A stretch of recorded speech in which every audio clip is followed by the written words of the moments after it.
Voglio, e che casareccio oggi, mamma, come sarà che sta casareccio? Squisito, capolavoro. O volete sapere pure voi? E seguite la ricetta. Prosciutto, piselli, pancetta, funghi porcini, provola, pecorino, panna e tanta vasenicola. Vi faccio una casareccia, burro e prosciutto cotto, burro e funghi porcini. Metto l'occhio in i funghi e pancetta e facciamo rosolare tanto bella. Guardate, prosciutto e burro si è arrosolato. Adesso ci buttiamo i piselli e li facciamo rosolare. Acqua e sale mi fai bere, amma belli amma. Vieni. Avete visto, non ho messo sale nei piselli e prosciutto e nei funghi e pancetta, perché già ci sta il sale nei salumi, se no rischiate che viene troppo salato.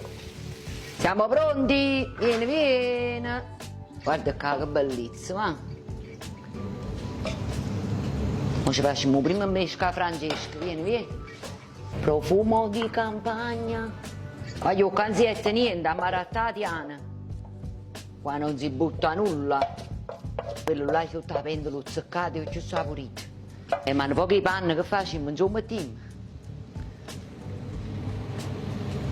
Provola, mettitene assai, un bacio di per chiuso. Sparagnate un po' a tutte cose, ma sparagnate un po' a mangiare. Un po' di pecorino. Il mio tocco di napoletanità. Dovunque vado, voglio una pioggia basilica.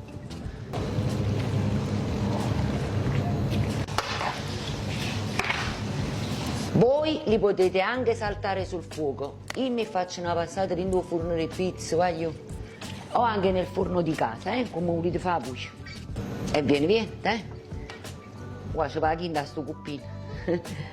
Chi sta tenendo una fame che digeriscono pure le corde di contrabbasso.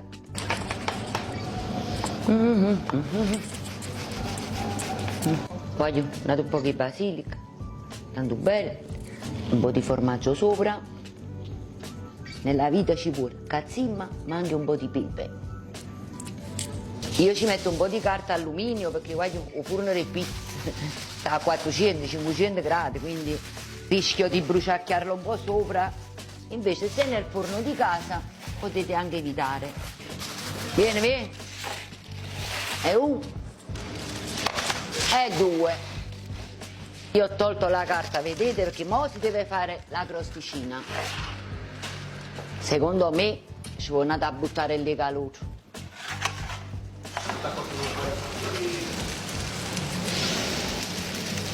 Ragazzi, siamo pronti, Vai. Aspettiamo tutti voi. Guarda qua, Guarda che bellissimo, E se questo piatto vi è piaciuto, Scrivete nei commenti.